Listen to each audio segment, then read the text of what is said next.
A common response I get when people find out I work in the field of mathematics education is some statement along the lines of how they're not good at math. And that's usually followed by a couple of horror stories from when they were a student.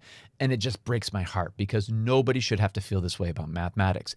And I think we can fix this, but what we need to do is redefine what it means to be good at math. Here's where the problem begins. We have had this concrete representational and abstract model of math education since the early 80s, and for a long time it was seen as a linear progression where young students are introduced to math ideas using concrete objects, and then over time they begin to build pictorial representations from there, and when they get comfortable with that, they move on to thinking about the math abstractly. The problem with interpreting CRA as a linear progression is there's a natural tendency to see the last stage of the progression as the overall goal, and then that becomes the focal point for instruction. I developed this visualization where we consider CRA as three distinct islands as a way to help us understand the problem with the conventional interpretation of this model and to help us revise our thinking about CRA in today's math classrooms. So historically, we've placed a big emphasis on pushing kids to get to abstract island as fast and as early as possible and by any means necessary, including tricks, memorized procedures, and over scaffolding. Students are then celebrated when they can work abstractly in math, whether or not they actually understand why their procedures work. Likewise, we may devalue concrete and representational islands as wastelands that we don't want our students lingering on for very long. We would then work really hard to get the kids off those islands so they can live on abstract island with the honor and distinction of being a good math student. The danger with this thinking is that the island you're currently on often determines your mathematical identity. Students who make it to abstract island are celebrated as mathematically capable and given distinguished labels such as high flyer or advanced, while the students who are on concrete and representational islands are often seen as struggling students or low kids in need of intervention. And these labels often determine how students are treated, which then reinforces their mathematical identities.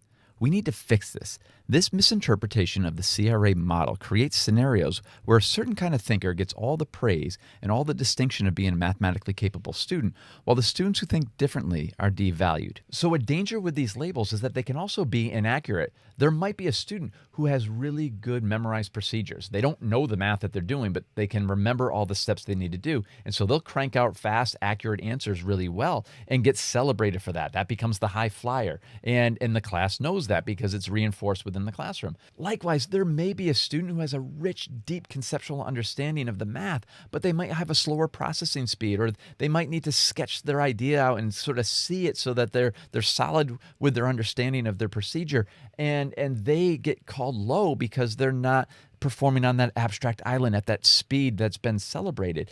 In this case, we have two students who are both mislabeled. So one's being rewarded as being mathematically capable, but they don't have that understanding. And when eventually they get to a level of math where that understanding is necessary and they don't have it, their whole identity crumbles because for their whole life they've been seen as the high flyer in math, and now they're not. And that can be really devastating for kids.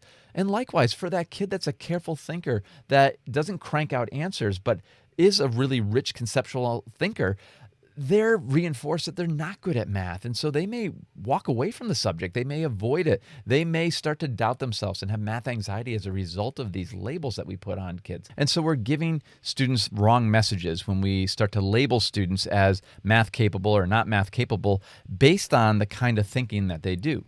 So here's how we can redefine what it means to be good at math. First of all, let's understand the islands. So concrete island, this is where we're making sense through concrete thinking. We need objects. We're able to build things and see them and manipulate them. There's a lot of power in being able to make models and play around with these models to understand the math. Now, as we develop our thinking, one of the things that we can start to do is design representations of those concrete models, and we can make connections. So instead of building with base 10 blocks, we might draw a base 10 model. This is representational thinking. Now, when we go from one island to the next, we build a rickety bridge mentally that connects these ideas. And it's rickety in the beginning because it's new thinking. So as we start to think representationally, we can go back and connect that representation to our concrete models that we've been thinking about.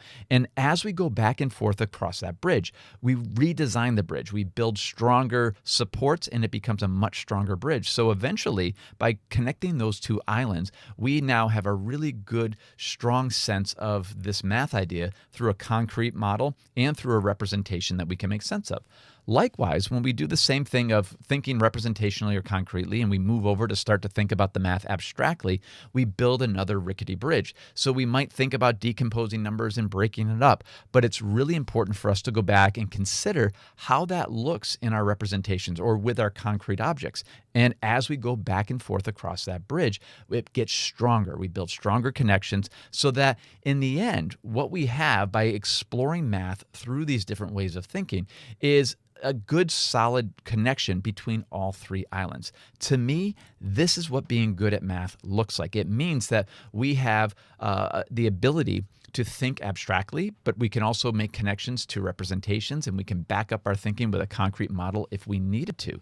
It's important to note two other things with this. First is that this is not linear. So you may have a student whose first way into the math is to think about it abstractly, but there's benefit in them going back and thinking about how their abstract thinking connects to visual representations or concrete models. Likewise, a lot of teachers may find also that they need to go back and revisit representational and concrete island. I know I did. I wasn't brought up that way in math. Everything was abstract to me. And so I found great benefit as an adult going back and trying to understand the math using visual representations and concrete models. What I like about this view of what it means to be good at math is that it's inclusive, right? So we have concrete thinking, representational thinking, abstract thinking.